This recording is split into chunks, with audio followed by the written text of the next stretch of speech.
folks, Jonathan here. Alright, we're slowly getting this thing cleaned up, taking some work, taking some time.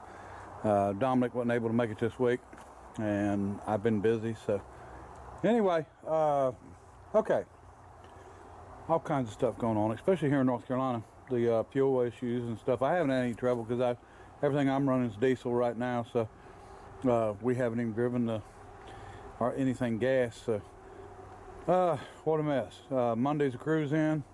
Hopefully we'll get some people there, even though I don't know what's going to go on with this fuel shortage deal. It's just a mess. It is a mess. I don't even want to get into the what I think and you know, the reasons behind some of this crap, but it's just a mess.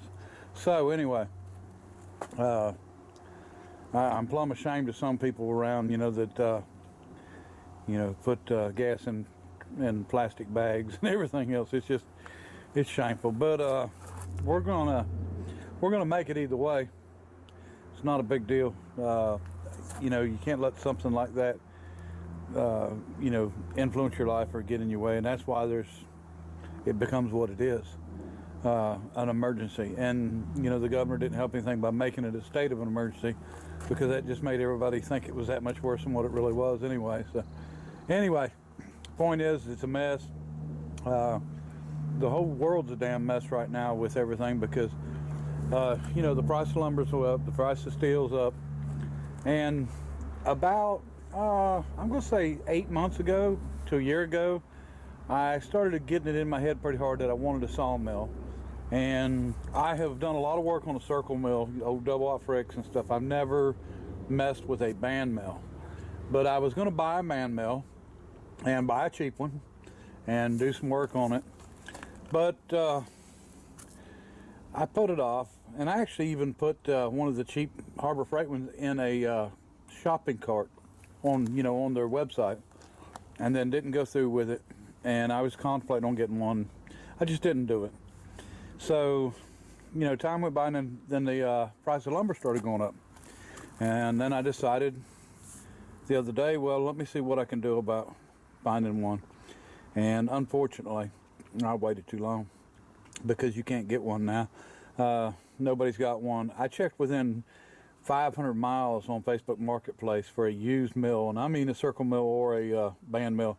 There's just not one on there, none at all. The soonest I could get one is September 30th, and that's no guarantee. So anyway, we're going to build one. I wasn't going to, you know, I'd thought about it for a long time, and I've actually kept something, and I've got it hanging on the crane here. This is a set of I-beams. This was underneath of a crane on a truck I bought.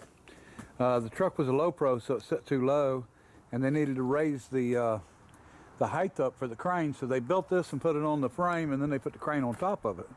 Well, I used the truck for something completely different, and we put the crane on another truck, so this was left over. And I've been saving this for a long time, and it's already a really good setup. It's wide enough, and they did some cutting out, but it's not going to hurt me for what we're doing, because this is plenty heavy enough. So I've got some 20-foot angle sticks left over. This is 18-foot long here, so I think what we're going to do is go with an 18-foot bed, and we're not going to get carried away with this thing. We're going to build it rough and crude and get it together. So we're going to use this. We're going to use 2 pieces of 20-foot angle. I don't want any breaks in it, because I don't want, you know, the little bounces you get from them little bolt together tracks, you know, that you get on your cheap band mills.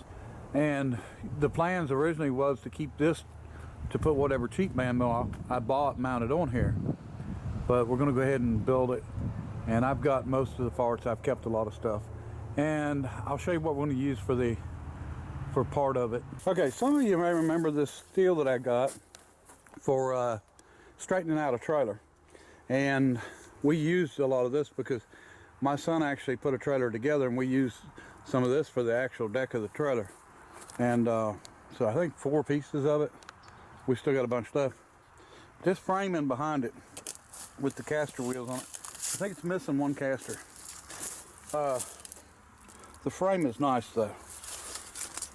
So this is going to become our carriage. Only bad part is I gotta move all this stuff to get it out. I've got it in my head how I want it, what I want to do, and I think we can build it pretty simple. I don't like the cable up and down like you see on a lot of the mills where it's got a hand crank with a winch. I always wanted to build it with a threaded rod and use like a 6 threads per inch, to where you turn it 6 times and that's exactly an inch. And that was how I wanted to do it, and that's how I'm probably going to do this one. We'll tie it together from one side to the other. And then again, you know, nothing's permanent, so I may change my mind before it's over with, but I'm thinking maybe 2 round solid rods coming up and having the actual saw itself run up and down them rods, and just using this carriage here to build it all. So it's in my head, but we'll just have to do it as we go. Okay folks, from now on I guess my filming has to be done with a GoPro.